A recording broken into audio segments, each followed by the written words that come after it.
Well, this came through the post a few days ago, and it's from Lelit. I asked Lelit if they would kindly send me one of their needle valve kits so I could do some experiments on different machines, not Lelit machines, and they knew that. So they sent me a needle valve kit, which was kind of them, considering it's not only going to be used on their machines. That's what you get in the kit. And the other reason I got it is because I wanted to know more about how it worked, what was in it, and perhaps what sort of maintenance is required, because there's nothing really talked about the maintenance you'd have to do on a Lelit Bianca, which uses this paddle system. And, you know, if you can use them on other machines, Vibe pump machines, HX machines, whatever. So there's some instructions, pretty basic. I mean, if you know what you're doing, these instructions are fine. And if you're a bit of an engineer, got a bit of feel, these are fine. If you're not sure, these are not great, and I will be doing a video later. So I'm going to put those to one side. These are some spare O-rings I asked for specifically. Handy because I can see the exact dimensions and materials it's made of, so it was useful. Now, what you get is you get a paddle. Well, in the kit, yeah, if you bought just the needle valve, if you say you want a needle valve, all you'll get is the kit looking exactly like this. Just that. You won't get the paddle, you won't get the grub screw, because obviously they're going to assume you've got a Bianca and you're buying another one. If you want a kit to put on another machine, you have to order the paddle and order the grub screw as well from your retailer. I'll put that to one side, put the grub screw to one side, take the kit out, put the box here. So what do you get? Well, working from one side to the other, you've got this piece here, which is a support for the pre-infusion valve spring. It fits in the bottom, and that goes in the middle of the group. And at the very bottom of the group, you've got your vent valve. You remove the vent valve and you remove that spring. You leave only the pre-infusion valve, and you swap this spring for the existing spring in your group, and you put this in to give the spring something to press against within the group. And this pre-infusion valve now becomes your vent valve. This spring's much stronger, so it needs 10, 11 bar to overcome it. So the pre-infusion chamber no longer fills, and it removes that dead space within the group. So quite clever.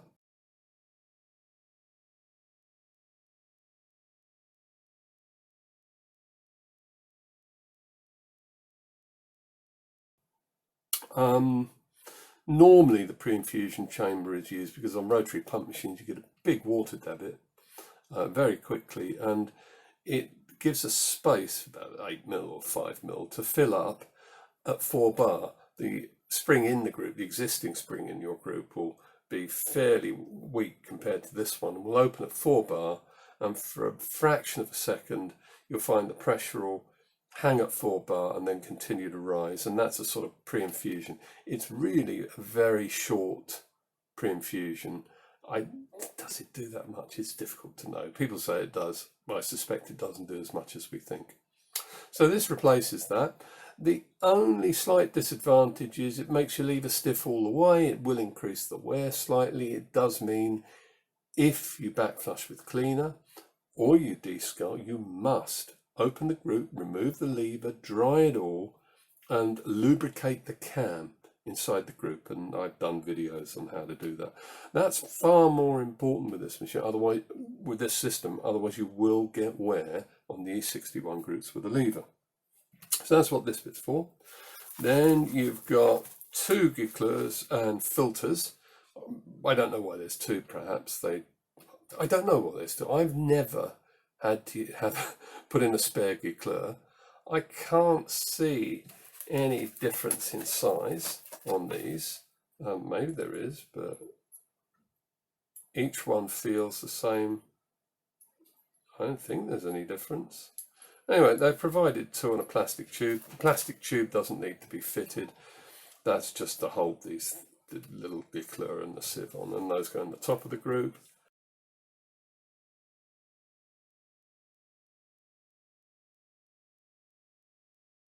A couple of these white washers If you're not ham-fisted, you should never need to replace these white Teflon washers at the top of the group. Just don't do them up too hard.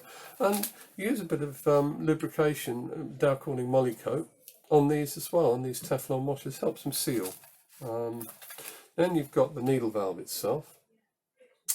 Now, what you have got on it are a couple of washers, a couple of O-rings here rather, and they fit quite well. And a lot of people, I suspect, might well just stick the paddle on top, thinking the O-rings are just meant to be left there like that. They're actually spares, so we take them out, and they do come on the top of the spindle like that, obviously so they don't get lost. We'll take those off, and then you've got your paddle, and the grub screw goes there, and that secures the paddle to the splined bit of the group. So the very first thing you should do when you get this, you'll find yours will be too stiff to turn easily by hand because there's insufficient lubrication in it from the start. Use the paddle to open it up. I've already lubricated this one, and here it comes out this way, so you would actually have to remove it from the group to take this out, and you're going to need to take this out to maintain it, replace the O-rings if you ever need to, and to lubricate it. Lubrication is easily achieved by Dow Corning Moly Coat. It's not cheap, but it's the best. It's water safe. It's like a thick gel. You put a little bit on a cocktail stick and you'll run it round here. And also what you'll do, you'll run a bit round the inside of that barrel with a cocktail stick, just smear. And then when this goes back, you'll actually find that you'll be able to do it all with your fingers. It'll be much, much easier to turn. But there is insufficient lubrication on this when you first get the kit out. It's far too stiff. And it's important to have it like this for installation later, because when you put it in the group, you do not want to use the paddle to close the valve completely, to get the paddle position set. You will want to use your fingers. It's because this is such a tight fit in this hole. If for any reason it's not in line in your group, you don't want to damage it, and by using your fingers you will soon feel if it hasn't lined up to go in there properly. If it's not lined up, you just wouldn't be able to exert sufficient force to damage this pin. So that's how you'll put it in initially. No water gets in there, but I would advise you remove this from the group, screw it through, and lubricate it every 3 months or every 6 months.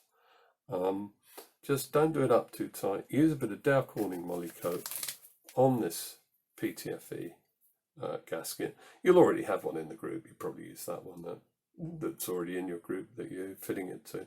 A bit of PTFE, and not too tight. This should seal just fine, and you will be able to reuse these for years. Yeah.